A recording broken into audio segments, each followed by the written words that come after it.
Les ultra-riches se préparent. Ils se préparent pour la fin. Non pas la fin de leur fortune, mais la fin du monde tel que nous le connaissons. Ces milliardaires investissent massivement dans une forme d'assurance particulière, des bunkers souterrains de luxe. Il ne s'agit pas de simples abris anti-atomiques. Ce sont des forteresses opulentes et autosuffisantes, conçues pour résister à toute tempête, des pandémies à la guerre nucléaire. Cette tendance reflète une peur croissante parmi les ultra-riches. Ils voient un monde au bord du gouffre. Le changement climatique, les troubles sociaux et les pandémies mondiales ne sont que quelques-unes des menaces qu'ils perçoivent. Et ils sont déterminés à survivre, quel qu'en soit le prix. Mais cela soulève la question suivante. Qu'advient-il du reste d'entre nous? Alors que les milliardaires se retirent dans leurs refuges souterrains, quel sort attend ceux qui n'ont pas les moyens de s'offrir de tels plans de survie extravagants? L'essor du bunker anti-apocalypse n'est pas seulement une question de technologie et d'ingénierie, il s'agit du fossé grandissant entre les nantis et les démunis. Il s'agit de l'éthique de la survie dans un monde confronté à des défis sans précédent. Oubliez les abris exigus et utilitaires. Les bunkers de luxe d'aujourd'hui s'apparentent davantage à des hôtels 5 étoiles, enfouis sous terre.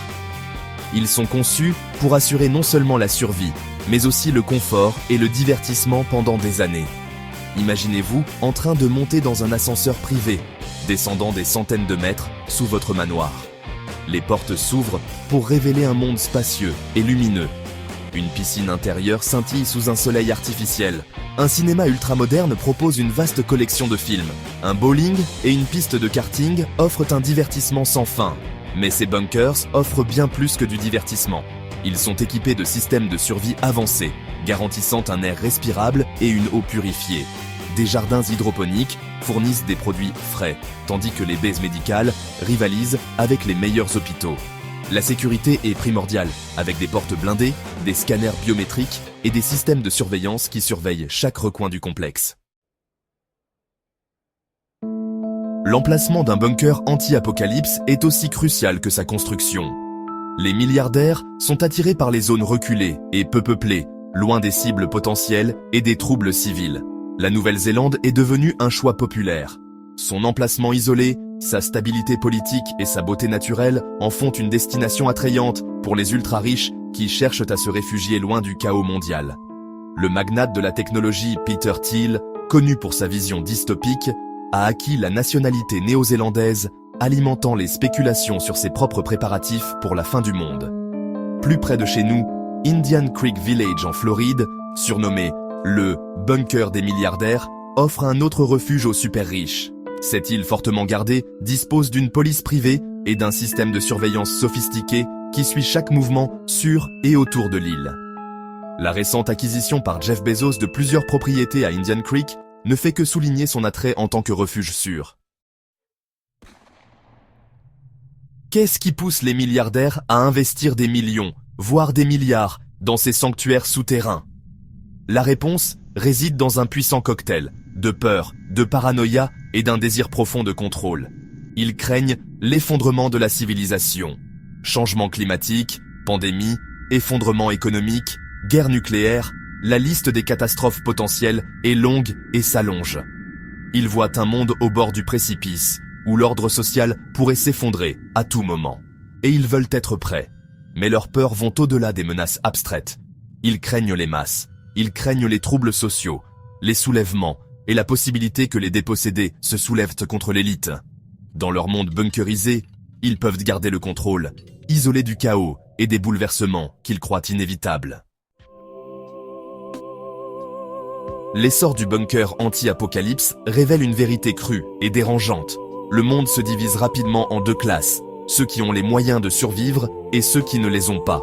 Alors que les milliardaires se retirent dans leurs palais souterrains, équipés de tout le confort et de la technologie imaginable, le reste d'entre nous est laissé pour faire face à un avenir incertain. L'ironie est que bon nombre des menaces qui alimentent cette mentalité de bunker, le changement climatique, les inégalités, les pandémies, sont les problèmes mêmes exacerbés par les actions des ultra-riches eux-mêmes.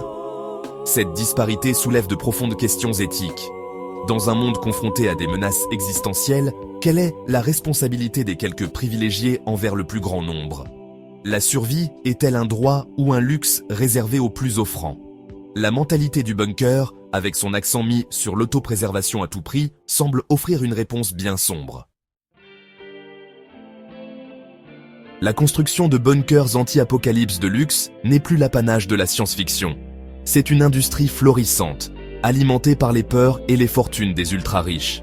Des entreprises spécialisées dans les abris de survie haut de gamme ont vu le jour, proposant de tout, des bunkers en béton basique, aux manoirs souterrains élaborés. Al Corby, fondateur de SAFE, ou Sustainability Ark Fortress of the Environment, Arche de la durabilité, forteresse de l'environnement, est un pionnier dans le domaine depuis plus de 50 ans. Son entreprise construit des bunkers de pointe conçus pour résister à pratiquement toutes les catastrophes. Graham Harris, de SHH Architecture, a observé un passage des simples pièces sécurisées à des suites entières sécurisées au sein de maisons de luxe, reflétant la demande croissante d'espaces de vie fortifiés. Ces entreprises s'adressent à une clientèle habituée aux meilleures choses de la vie. Ils comprennent que pour les super riches, la survie ne suffit pas. Ils exigent le confort, le luxe et un sentiment de normalité, même face à une catastrophe mondiale. Aucun endroit n'incarne mieux la mentalité du bunker qu'Indian Creek Village. Cette communauté insulaire exclusive, qui abrite des milliardaires, des célébrités et des PDG, s'est transformée en une forteresse de privilèges et de paranoïa. La sécurité y est primordiale. Une force de police de 13 personnes, plus importante par habitant que dans la plupart des villes américaines, patrouille dans les rues et les voies navigables de l'île. Un système de surveillance sophistiqué, comprenant des caméras haute définition, de l'imagerie thermique et un système radar de conception israélienne, surveille chaque mouvement sur et autour de l'île. Cette obsession de la sécurité a un prix, au sens propre comme au sens figuré. Les résidents perdent des sommes exorbitantes pour maintenir cet environnement de forteresse. Et s'ils jouissent d'un sentiment de sécurité et d'exclusivité, ils vivent également dans une bulle, détachés des réalités auxquelles le reste du monde est confronté. La tendance des milliardaires à construire des bunkers anti-apocalypse soulève de questions éthiques inconfortables. Est-il juste que les ultra-riches s'isolent des problèmes mondiaux, d'autant plus que leurs actions ont pu contribuer à ces mêmes problèmes? La mentalité du bunker semble suggérer que la survie est un jeu à somme nulle. Elle renforce l'idée que dans un monde aux ressources limitées, les riches ont le droit de se protéger, même si cela signifie laisser tous les autres derrière. Cela soulève des questions fondamentales sur la responsabilité sociale et le bien commun. Face aux défis mondiaux, notre objectif doit-il être la survie individuelle ou l'action collective et des solutions qui profitent à l'ensemble de l'humanité? La mentalité du bunker, avec l'accent mis sur l'autopréservation, offre une réponse troublante. L'essor du bunker anti-apocalypse est plus qu'une simple tendance étrange chez les ultra-riches. C'est le symptôme d'un malaise plus profond, le reflet de la peur et des inégalités qui rongent notre monde. Alors que le fossé entre les riches et les autres continue de se creuser, on peut s'attendre à voir se multiplier ce genre de mesures extrêmes de la part de ceux qui peuvent se les permettre. La question est de savoir ce qu'il adviendra du reste d'entre nous. Serons-nous livrés à nous-mêmes dans un monde ravagé par les problèmes mêmes que les riches ont cherché à fuir? Le bunker anti-apocalypse nous rappelle brutalement les défis auxquels l'humanité est confrontée au XXIe siècle. C'est un appel à l'action, un plaidoyer pour plus d'égalité, de durabilité et un sens partagé de la responsabilité envers notre planète et les uns envers les autres. L'avenir, semble-t-il, dépend de notre choix de construire des ponts ou des bunkers.